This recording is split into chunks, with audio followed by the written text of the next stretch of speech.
The Royal Winnipeg Ballet begins their 2022-23 season with a bold retelling of Canadian author Margaret Atwood's award-winning novel, The Handmaid's Tale. Premiered back in 2013, the stunning adaptation returns to the Centennial Concert Hall tomorrow, October 12th, running through Sunday the 16th. And to hear more, I'm joined by RWB Artistic Director and CEO Andre Lewis. Welcome back to Winnipeg's Classic 107. Well, it's a pleasure. It's been a while since I've been in the studio. It has been quite some time. Of course, we kept connected virtually, but so happy to have you here back in the studio to chat about this production that begins the 2022-23 season. A season that is billed as one of illumination, and it begins with Lila York's ballet adaptation of the chilling dystopian novel.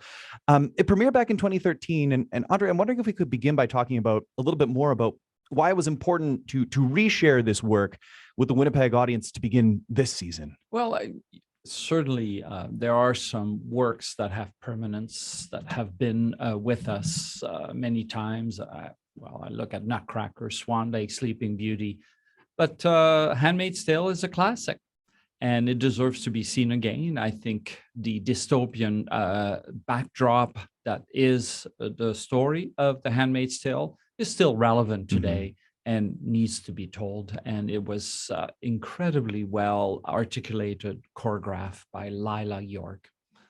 A novel, as you say, that has sort of become like a metaphor for the world around us.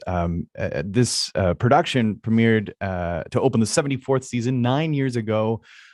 And it premiered with none other than Margaret Atwood in the audience, right? That's correct. She came to Winnipeg. It was really fantastic. We had a pre-show chat on stage between Margaret and I. There was also the production company that was creating the Handmaid's Tale television series came and watched the show also.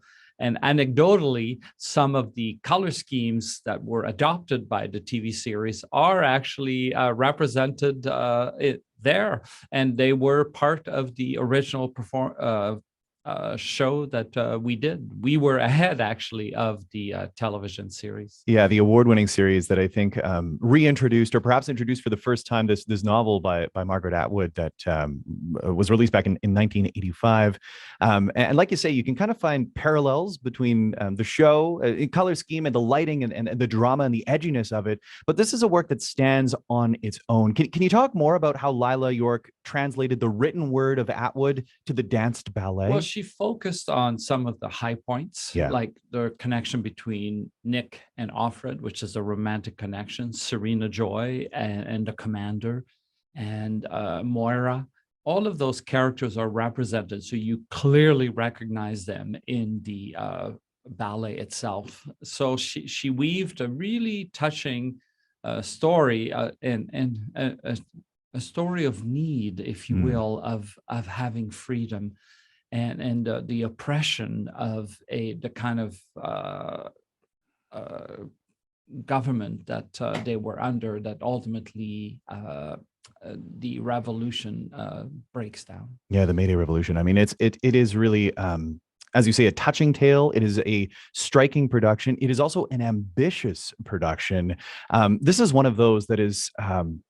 I mean, I'm just thinking as an audience member, as someone who's seen it before, it really, it strikes every nerve. I mean, visually, it is stimulating. The dance is stunning, and the music is brilliant as well, isn't it? Absolutely. So, Lila chose extremely well, works that are contemporary, that are of today, if you will, that really reflect the feeling that you have within the story itself. So she chose really well. I look at Arvo Part, Macmillan, Nitschka, Schnitka, many of those that, she chose. She was very careful.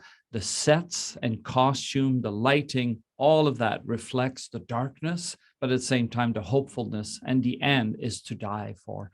It's a stunning ending to The Handmaid's Tale, and Lila did an incredible job at it. And I'm so proud of this production, and feel to this day that it is one of our permanent work that will come again and again.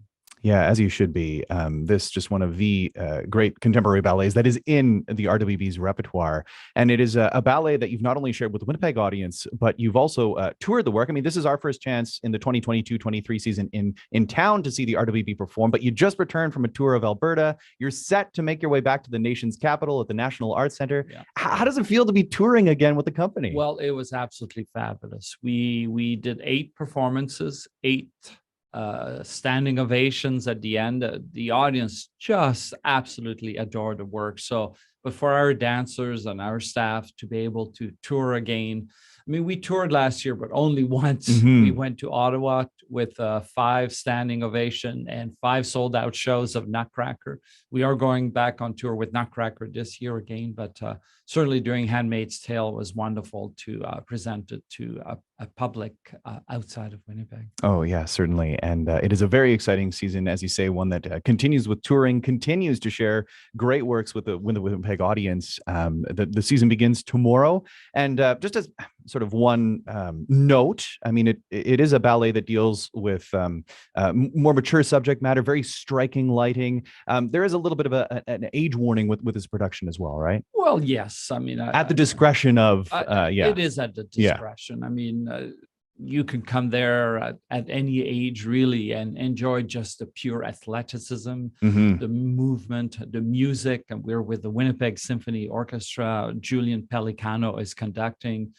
Fantastic music, fantastic sets, costume decors, and beautiful, beautiful choreography. It is a grand production indeed, a very moving one. Andre, it's been great having you back in the studio to tell us a little bit more about it. It's a pleasure. And you can see the Royal Winnipeg Ballet's production of The Handmaid's Tale tomorrow, 7:30 p.m. at the Centennial Concert Hall, running through Sunday, the 16th. Sunday, there is a 2 p.m. matinee. All other shows at 7:30 p.m. RWB.org for tickets and more details, or head to classic107.com.